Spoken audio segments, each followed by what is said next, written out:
All right, good morning, everyone. I spent the morning putting together another data update. I was noticing that today's date is March 19, and we actually have a lag between the time when I did the last data update.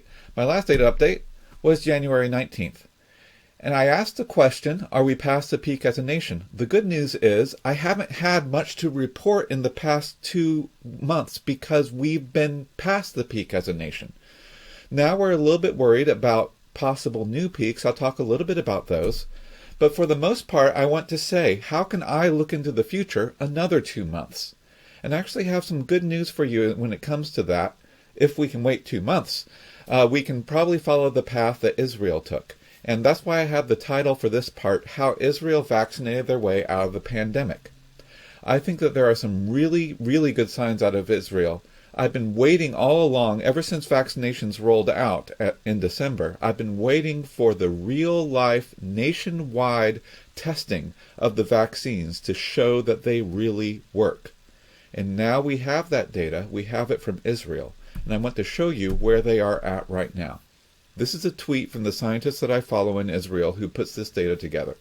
And this is 2 days ago in Israel that he tweeted that there are people 60 years ago old and above who have been vaccinated way back in the beginning of January is when they were really vaccinating those people.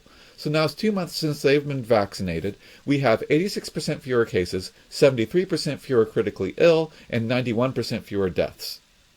That is good news. Now, it's in the context of a wave of disease that is dropping and in other countries has dropped as well. Even in that context, it stands out as something else is going on here on a big scale, a scale that convinces me fully that vaccination is responsible for this. So I want to see this. The other thing I want to show you is the very bottom of this tweet.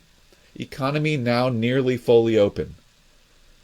They have been able to open their economy now because they went all in on vaccination. Here's the data that he showed to back this up. The thing I want to show you is that this has oldest people on top down to youngest people on the bottom. It only goes down to age 20 because the vaccine is only given down to age 20 or 16 or 18 depending on the slight case. And so this is stratified by age as you go from top to bottom. And the blue lines are what he was talking about, how they're down from peak. Now, if you look really closely, you can see that the other ones are down as well, just not as much, because, of course, they prioritize their 60-plus people for getting the vaccine.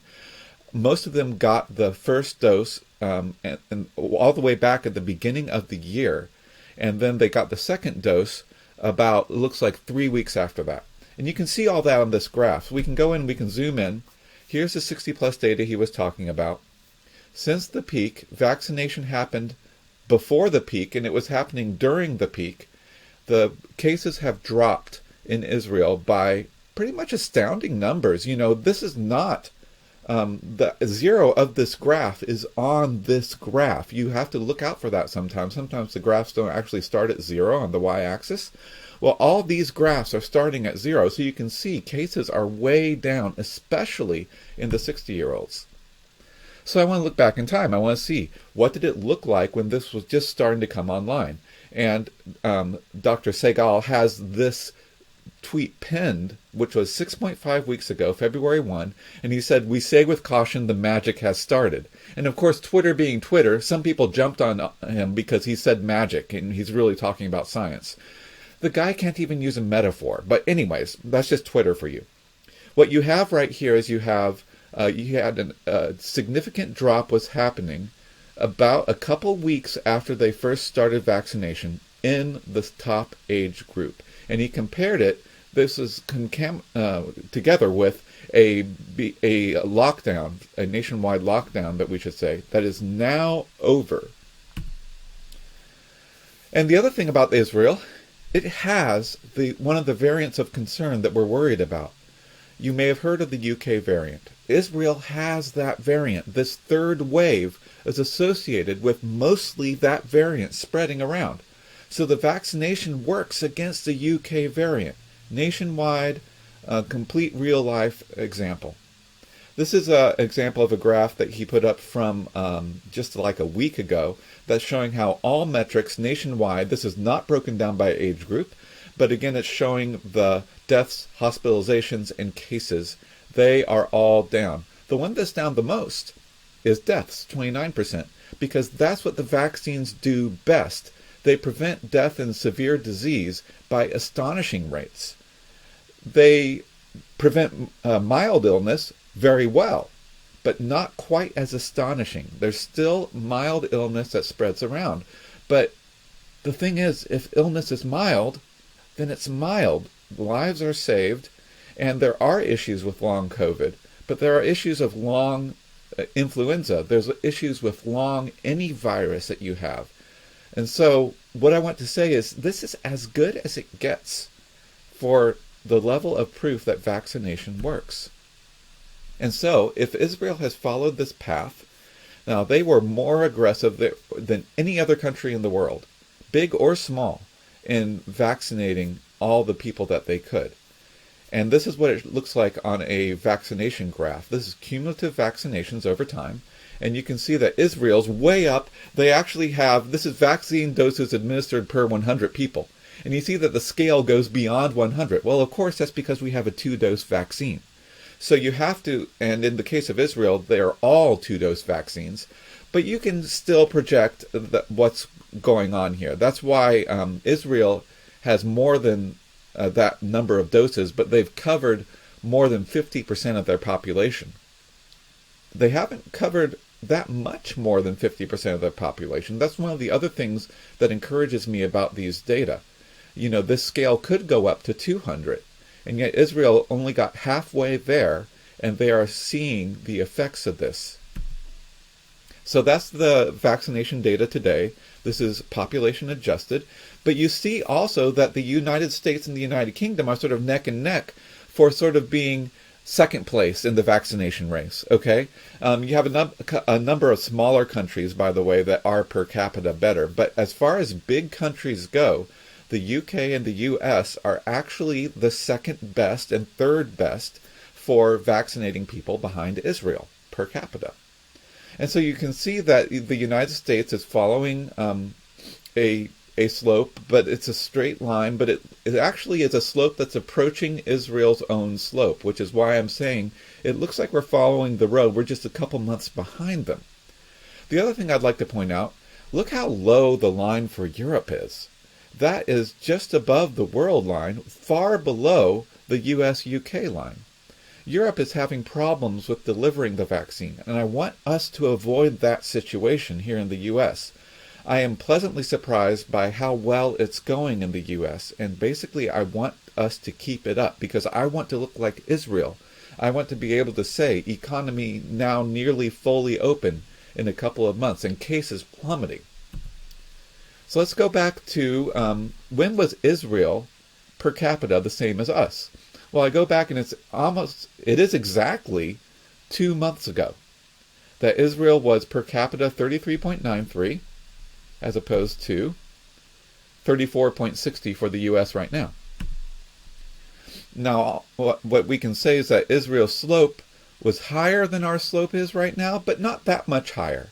And so if we keep the pressure up and if we keep opening up vaccination things and keep opening up categories for people to be vaccinated, I think it's very reasonable that we can follow this path and we can say, okay, Israel took 2 months to get from that point to this point where they are today. So maybe in another 2 months, we'll be in the same place. Per capita, we are at where Israel was. Can we also be nearly fully open by mid-May? Maybe if the slope's a little lower, maybe we can be open by June 1. That is a reasonable conclusion from the data. And if you say, but what about the variants? Again, Israel had the UK variant. There's something very important about this that I noticed as I was following the Israel data, because it's been like a movie that I watch every day. I log into Twitter and I check out what Dr. Segal is posting about how things are going. And there were a couple of weeks where things were going, he could see good signs in the data, but one particular data stream, the most common data stream of cases, was not really responding yet. And so we should expect the same thing to happen. If we are at where Israel was in January 19th, then we should expect to see what Israel saw, which is a lag in cases. The cases go down if you look at January 19th. I think I have a little thing here. Yeah, there it is. You see that January 19th was just past the peak for Israel. So we're at a different point in the disease wave.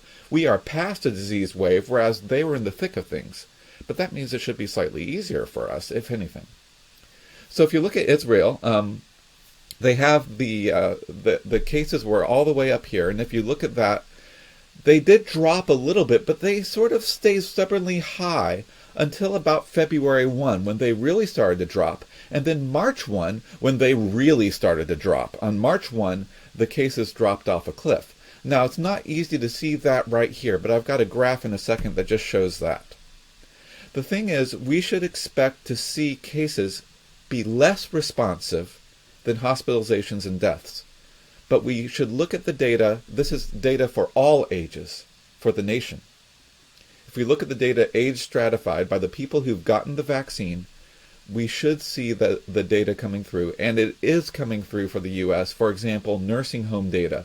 That's fallen off a cliff because we've prioritized them. This is working, okay?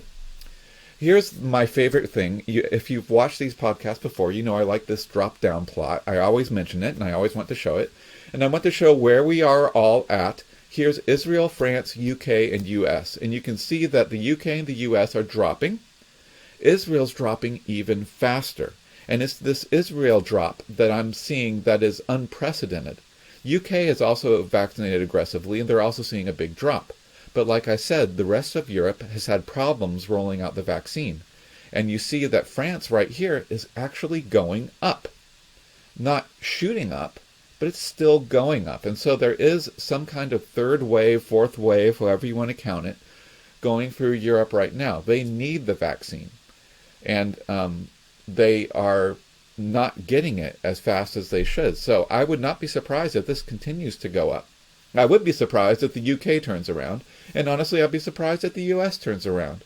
I've got a little more detail on that in part 2. So for this, I want to focus on Israel. Let's zoom in on Israel, and I want you to see how sharp that is. That's really falling off a cliff. The other ones are sort of diagonal down, you know, they're following sort of a bell-shaped curve, it looks like, on this graph.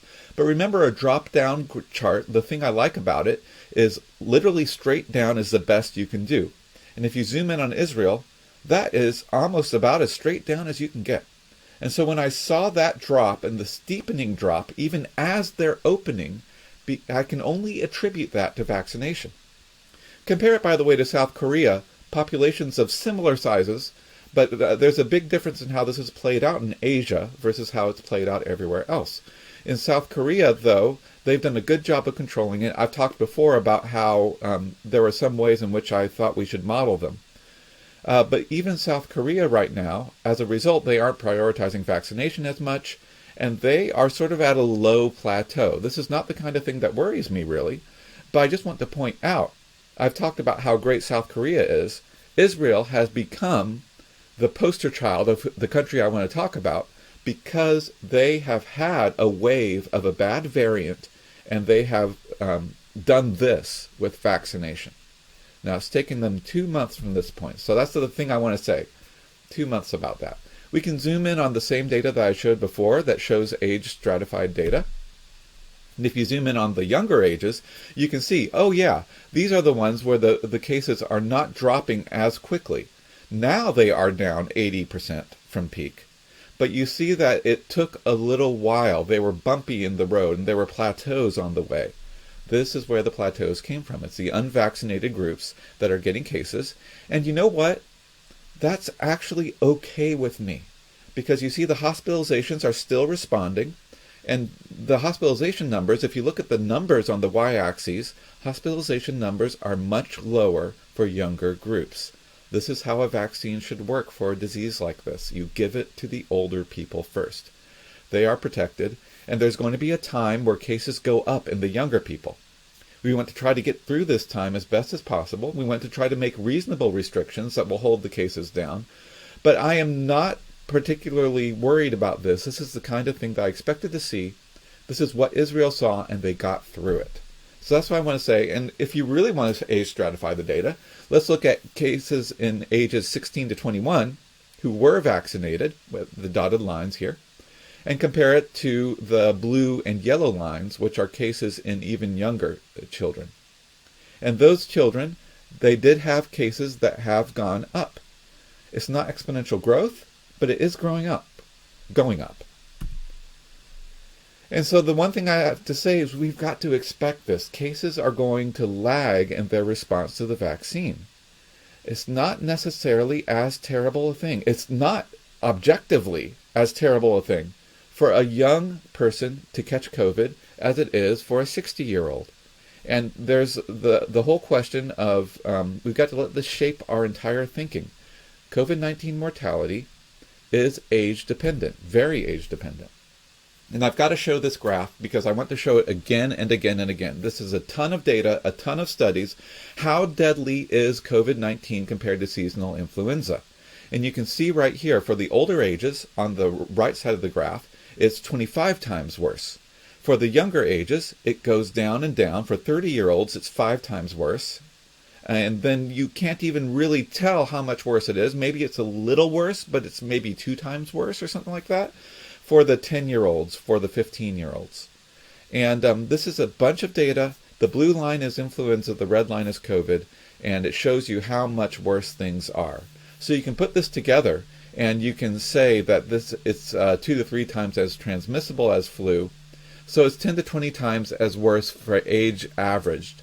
But we've got to remember, the vulnerable populations are the older populations. Here's the graph right here. So the question is, how infective are children? This is another question that comes up, and I have another meta-analysis. This one's actually kind of old, but it's big enough that I think is very reliable.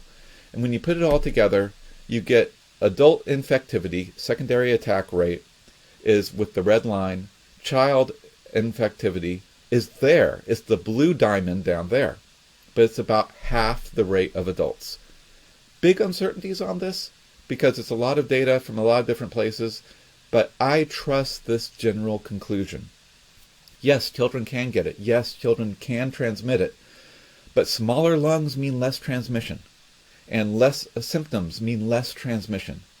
And so transmission is about half. Mortality is about the same as seasonal flu. Cases are going to go up in younger ages. We've got to be ready for that. We've got to limit it as much as reasonable.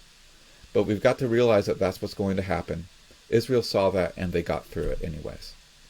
So, my argument is that we should follow Israel's path, which means that we should promote vaccination.